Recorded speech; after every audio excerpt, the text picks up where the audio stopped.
जय Hind dear friends. आज है 1 जून 2026। आज से जून का महीना शुरू हो रहा है और आज से हम जून के महीने के करंट अफेयर्स को कंटिन्यू करेंगे। आज जून का पहला दिन है तो आज के करंट अफेयर्स को कवर कर रहे हैं। यदि आप चैनल में पहली बार आए हैं तो चैनल को सब्सक्राइब कर लीजिएगा। सब्सक्राइब करने के बाद बेल के आइकन को जरूर दबाइएगा, जिससे कि हमारी वीडियो का नोटिफिकेशन समय समय पर आपको मिलते रहे। आज का पहला प्रश्न है, विश्व तंबाकू निषेध दिवस प्रत्येक वर्ष कब मनाया जाता है? ए 7 अप्रैल, बी 31 मई, सी 5 जून, डी 1 दिसंबर। तो इसका सही आंसर है 31 मई। हर साल 31 मई को विश्व तंबाकू निषेध दिवस मनाते हैं और इसकी घोषणा कब हुई? तो 1987 में विश्व स्वास्थ्य संगठन अर्थात WHO के द्वारा विश्व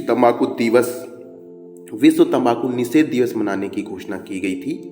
तब से 31 मई को हर साल विश्व तंबाकू निषेध दिवस मनाते हैं। याद रखिएगा, इसका जो मुख्य उद्देश्य है तंबाकू सेवन के दुष्परिणामों के प्रति जागरूकता फैलाना इसका मुख्य उद्देश्य है। धीमा जहर नाम से तंबाकू को जाना जाता है। इससे कैंसर, हृदय रोग, स्ट्रोक और श्वसन रोग होने की समस्या होती है। अब बात कर लेते हैं कि विश्व तंबाकू निषेध दिवस इस बार जो मनाई गई 2026 में, इसकी थीम क्या थी? तो याद रखिएगा, इसकी थीम थी आकर्षक का पर्दाफाश करना, निकोटीन और तंबाकू की लत का मुकाबला करना। इस बार की थीम थी। अब कुछ महत्वपूर्ण रोगों से संबंधित, उससे निवारण से संबंधित और उसकी कहना चाहिए उसके प्रति जागरूकता फैलाने से संबंधित जो महत्वपूर्ण अंतर्राष्ट्रीय दिवस किस तारीख को मनाए जाते हैं उसको देख लेते हैं। याद रखिएगा, कैंसर दिवस, अंतर्राष्ट्रीय कैंसर दिवस 4 फरवरी को मनाया जाता है। अंतर्राष्ट्रीय टीबी दिवस 24 मार्च को मनाया जाता है। वहीं अंतर्राष्ट्रीय मलेरिया दिवस 25 अप्रैल को मनाया जाता है। अभी हाल ही में तंबाकू निषेध दिवस 31 मई को मनाया गया। वहीं पर हेपेटाइट दिवस 28 जुलाई को मनाया जाता है और हृदय दिवस 29 सितंबर को मनाया जाता है। मानसिक स्वास्थ्य दिवस 10 अक्टूबर को मनाया जाता है और पोलियो दिवस 24 अक्टूबर को मनाया जाता है। मधुमेह दिवस हम 14 नवंबर को मनाते हैं और एड्स दिवस हम 1 दिसंबर को मनाते हैं। तो ये थे कुछ महत्वपूर्ण रोगों से और निवारण से संबंधित अंतर्राष्ट्रीय दिवस। चलिएगा आगे बढ़ते हैं। अगला महत्वपूर्ण क्वेश्चन है, हाल ही में चर्चा में रहा समाधान दीदी क्या है? ए कृषि सलाह प्रदान करने वाला मोबाइल ऐप, बी AI आधारित शिकायत चैटबॉट, सी डिजिटल भुगतान के लिए AI प्लेटफॉर्म, डी ऑनलाइन शिक्षा हेतु वर्चुअल सहायक। इसका सही आंसर है बी, AI आधारित शिकायत एक चैटबॉट है। हाल ही में हमारे देश के केंद्रीकृत लोक शिकायत निवारण एवं निगरानी प्रणाली द्वारा एक नया AI chatbot, voice chatbot launch किया गया है। और इसे लॉन्च किसने किया? तो इसका शुभारंभ डॉक्टर जितेंद्र सिंह के द्वारा किया गया, जो कि केंद्रीय मंत्री हैं और इन्होंने नई दिल्ली के कर्तव्य भवन से इस समाधान दीदी चैटबॉट का अनावरण किया। याद रखिएगा, ये हमारी लोकल भाषा में भी उपलब्ध रहेगा और संबंधित मंत्रालय की कोई भी शिकायत हो यहाँ पर आप दर्ज कर सकते हैं, अपनी भाषा में बोल करके शिकायत दर्ज कर सकते हैं। ठीक है, तो समाधान दीदी नाम दिया गया है इसको। चलिए अगला महत्वपूर्ण क्वेश्चन, हाल ही में खेत बचाओ अभियान का शुभारंभ मध्य प्रदेश के किस जिले से किया गया? ए सीहोर, बी विदिशा, सी रायसेन, डी नरसिंहपुर। एक महत्वपूर्ण क्वेश्चन है खेत बचाओ अभियान, तो इसका सही आंसर है रायसेन। खेत बचाओ अभियान का शुभारंभ 1 जून 2026 को मध्य प्रदेश के रायसेन जिले से किया गया। यह अभियान 1 जून से 30 जून 2026 तक पूरे देश भर में चलेगा। इस अभियान का जो मुख्य उद्देश्य है उर्वरकों के संतुलित और विवेकपूर्ण उपयोग को बढ़ावा देना और मौसम संबंधी सलाहकार दी जाएगी गवर्नमेंट की ओर से किसानों को, जिससे कि आगामी साल में जो फसल लगाई जाएगी उसके संबंध में जो भी आपको पूछना है आप पूछ सकते हैं। और इसकी घोषणा की है हमारे देश के केंद्रीय कृषि मंत्री शिवराज सिंह चौहान जी के द्वारा। अगला महत्वपूर्ण क्वेश्चन, हाल ही में भारत के 27वें नौसेना प्रमुख चीफ ऑफ नेवल स्टाफ के रूप में किसने कार्यभार ग्रहण किया? A admiral Karambir Singh, B admiral R Hari Kumar, C admiral Krishna Swaminathan, D admiral Dinesh K Tripathi. एक महत्वपूर्ण क्वेश्चन है और इसका सही आंसर है एडमिरल कृष्णा स्वामीनाथन, जो कि 31 मई 2026 को भारत के 27वें नौसेना प्रमुख के रूप में कार्यभार संभाला है। और इन्होंने किसका स्थान लिया है? तो इन्होंने स्थान लिया है एडमिरल दिनेश के त्रिपाठी का स्थान लिया है। अगला महत्वपूर्ण क्वेश्चन, हाल ही में हिंदी पत्रकारिता के 200 वर्ष पूरे होने के उपलक्ष्य में उद्दंड मार्तंड के सम्मान में स्मारक डाक टिकट और प्रथम दिवस कवर किसने जारी किया? ए नरेंद्र मोदी, बी ज्योतिरादित्य सिंधिया, सी राम बहादुर राय, डी शिवराज सिंह चौहान। तो इसका सही आंसर है ज्योतिरादित्य सिंधिया। इन्होंने उद्दंड मार्तंड जो हिंदी का समाचार पत्र था उसके सम्मान में डाक टिकट जारी किया है 30 मई हाल ही में जारी किया गया है।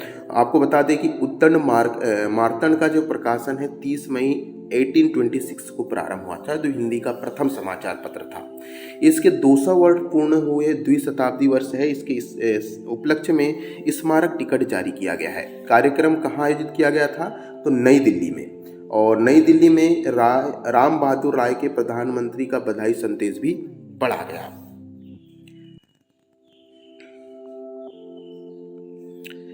कुछ स्मारक अभी डाक टिकट जो जारी किए गए हैं अभी तक उनको देख लेते हैं, जो कि एग्जाम की दृष्टि से बहुत ज़्यादा इम्पोर्टेंट है। अभी हाल ही में ओल चिकी लिपि के 100 वर्ष पूर्ण होने पर पंडित रघुनाथ मुर्मू द्वारा विकसित ओल चिकी की लिपि के 100 वर्ष पूर्ण होने पर भी डाक टिकट 16 फरवरी 2026 को जारी किया गया था। वहीं इंडिया सिक्योरिटी प्रेस नासिक के 100 वर्ष के योगदान के सम्मान में भी 7 मार्च को डाक टिकट जारी किया गया था।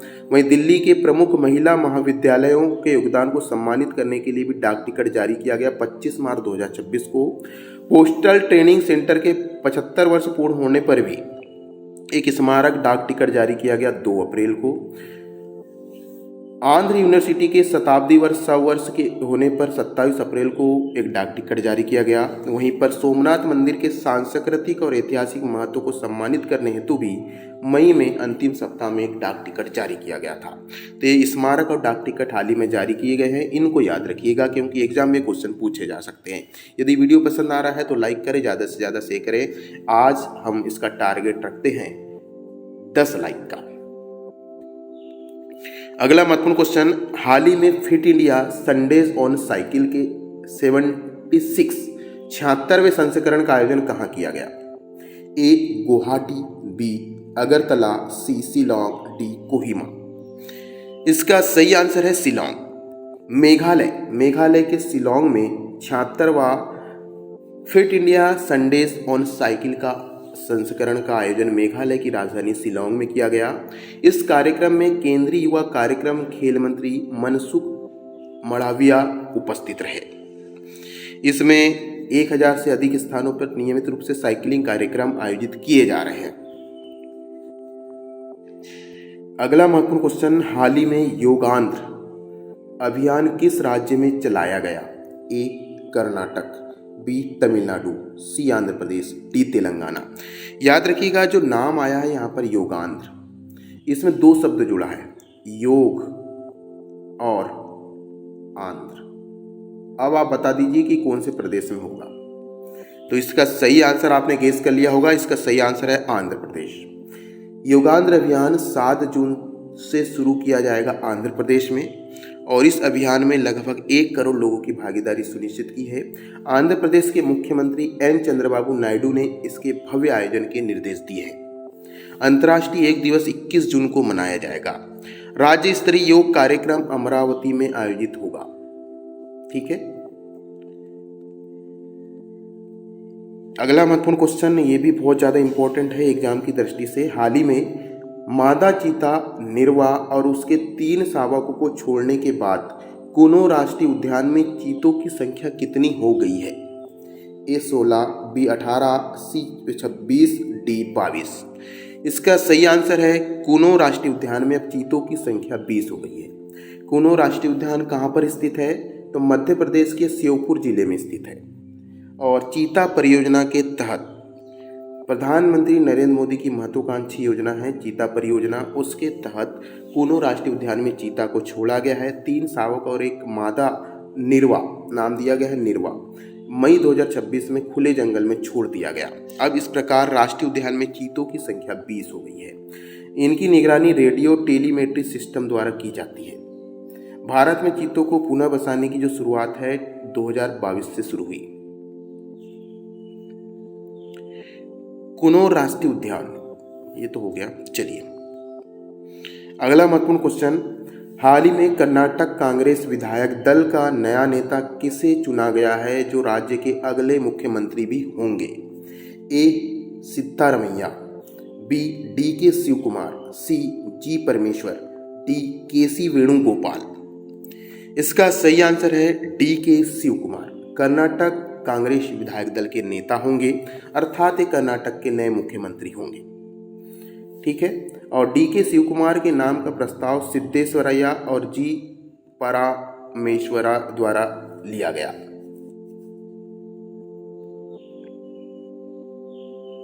याद रखिएगा, डी के शिव कुमार राज्यपाल से मिलकर सरकार बनाने का दावा पेश करेंगे। वे कांग्रेस के अध्यक्ष भी हैं।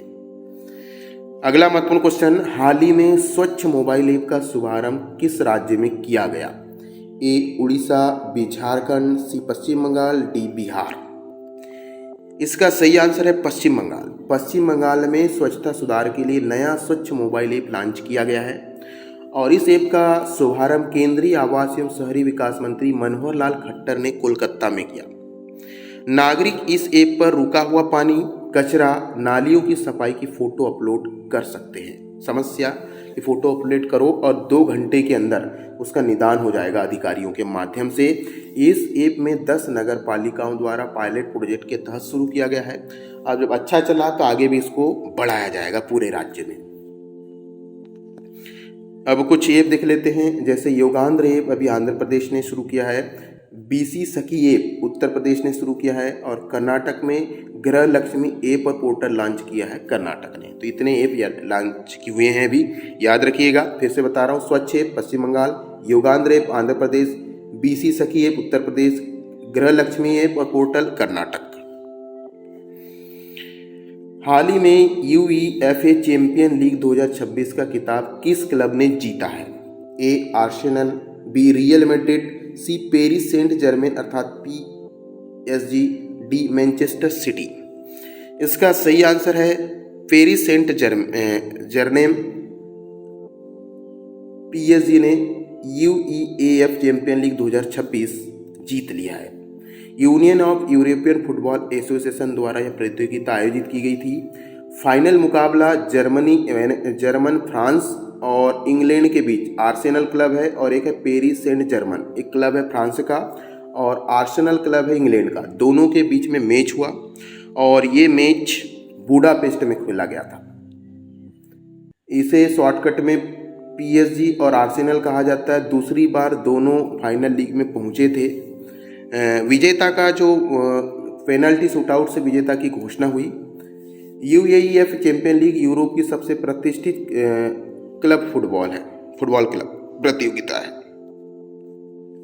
हाल ही में संपन्न हुई कुछ फुटबॉल प्रतियोगिताएं और इसके विजेता देख लेते हैं, जैसे फीफा वुमेन्स चैंपियनशिप कप 2026 का खिताब इंग्लैंड के क्लब चेल्सी वुमेन ने जीता। वहीं पर यूईएफए फुटबॉल यूरो 2026 का विजेता देश है स्पेन, 7 फरवरी को हुआ था। वहीं पर यूईएफए यूथ लीग 2026 का खिताब रियल मैड्रिड स्पेन ने जीता। और वहीं पर यूईएफए वुमेन्स यूरोपा कप 2026 का खिताब जो जीता है वो क्लब बीके हैकन ने, जो कि स्वीडन का है। वहीं पर यूईएफए फुटबॉल चैंपियनशिप लीग 2026 का खिताब स्पोर्टिंग CP पुर्तगाल ने जीता। वहीं पर यूईएफए वुमेन्स अंडर 17 चैंपियनशिप 2026 की विजेता है जर्मनी की टीम। वहीं पर UEFA यूरोपा लीग 2026 का खिताब एस्टोन विला FC इंग्लैंड ने जीता। वहीं पर CONCACAF चैंपियनशिप कप 2026 का खिताब टुलुका FC मेक्सिको ने जीता है। तो ये कुछ फुटबॉल आयोजन थे और इसके विजेता की लिस्ट है, आप इसको देख लीजिए क्योंकि चीज़ों को रिलेटेड करते हुए पढ़ोगे तो चीज़ें आपको याद हो जाएगी। अगला महत्वपूर्ण क्वेश्चन, हाल ही में पश्चिम नौसेना कमान का कार्यभार किसने संभाला है? ए admiral Dinesh K Tripathi, B vice admiral Krishna Swaminathan, C vice admiral Sanjay Vatsayan, D vice admiral Sanjay Jasjit Singh. तो इसका सही आंसर है वाइस एडमिरल संजय वात्सायन ने पश्चिमी नौसेना का कमान संभाल लिया है। और वाइस एडमिरल संजय वात्सायन ने 30 मई 2026 को पश्चिमी नौसेना का कमान संभाला है। इन्होंने इस पद पर वाइस एडमिरल कृष्णा स्वामीनाथन का स्थान लिया है। पश्चिमी नौसेना का जो कमान है उसका मुख्यालय मुंबई महाराष्ट्र में स्थित है। यह कमान भारत के पश्चिम तट और अरब सागर में नौसैनिक अभियानों के लिए उत्तरदायी होता है। याद रखिएगा, भारत नौसेना की 3 प्रमुख परिचालन कमानें हैं, पश्चिमी कमान, पूर्वी कमान और दक्षिणी कमान। संजय वात्सायन 1 जनवरी 1988 को भारतीय नौसेना में कमीशन प्राप्त अधिकारी है। अगला महत्वपूर्ण क्वेश्चन, हाल ही में उत्तर प्रदेश में 2026 में परीक्षाओं के लिए AI आधारित उपस्थिति एवं परीक्षा प्रबंधन प्रणाली लागू करने की घोषणा किस विश्वविद्यालय ने की है?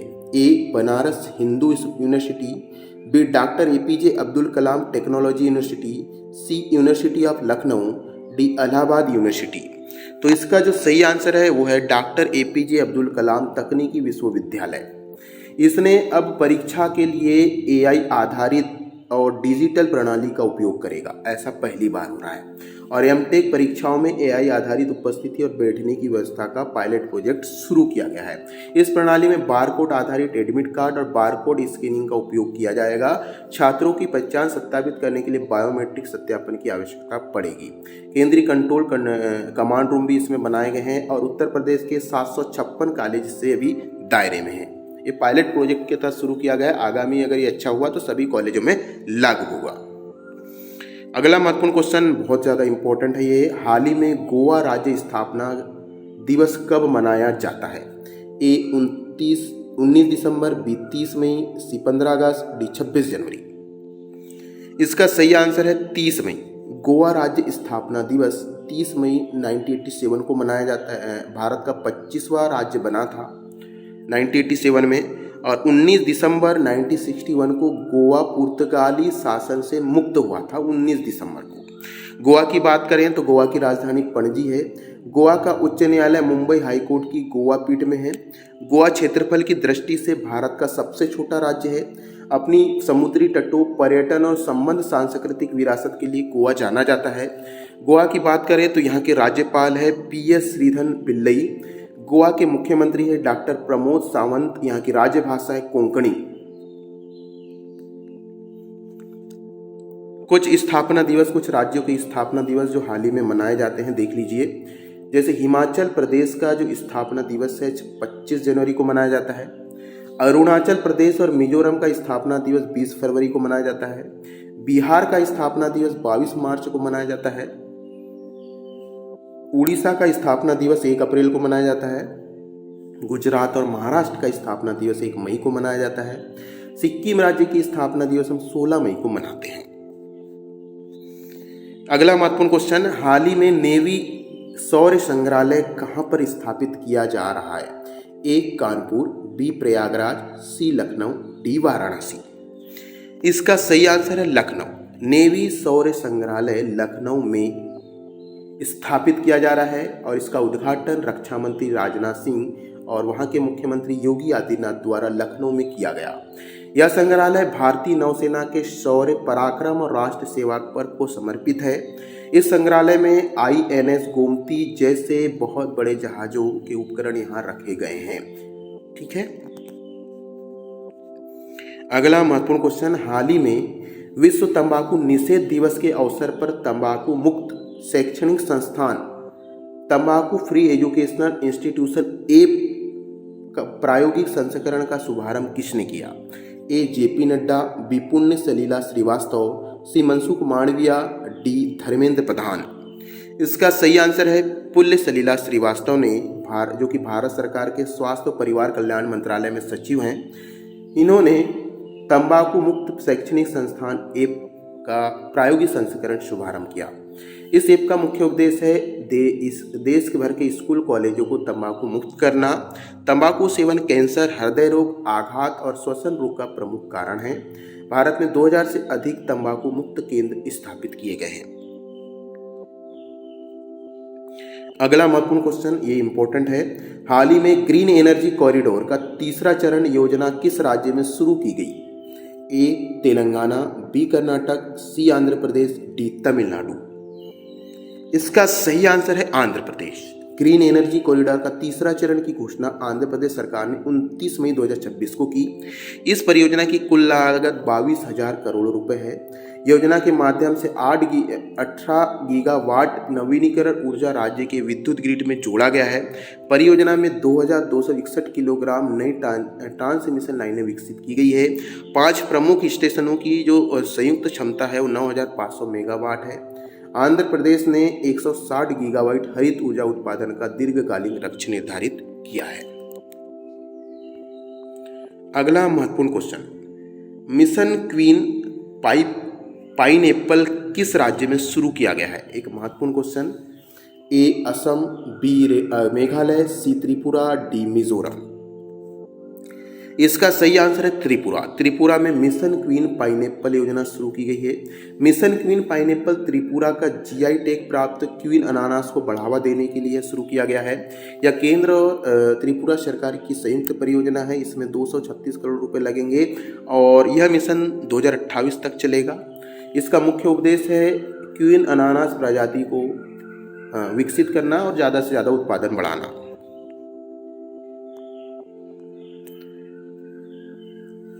कल क्लास नहीं ले पाई थी स्वास्थ्य खराब होने के कारण, इसलिए हम रिवीजन क्लास नहीं लेकर के आ रहे हैं। आज की क्लास यहीं पर समाप्त करते हैं। आशा है आपको वीडियो पसंद आया होगा। इस वीडियो को ज़्यादा से ज़्यादा शेयर करें। जय हिंद।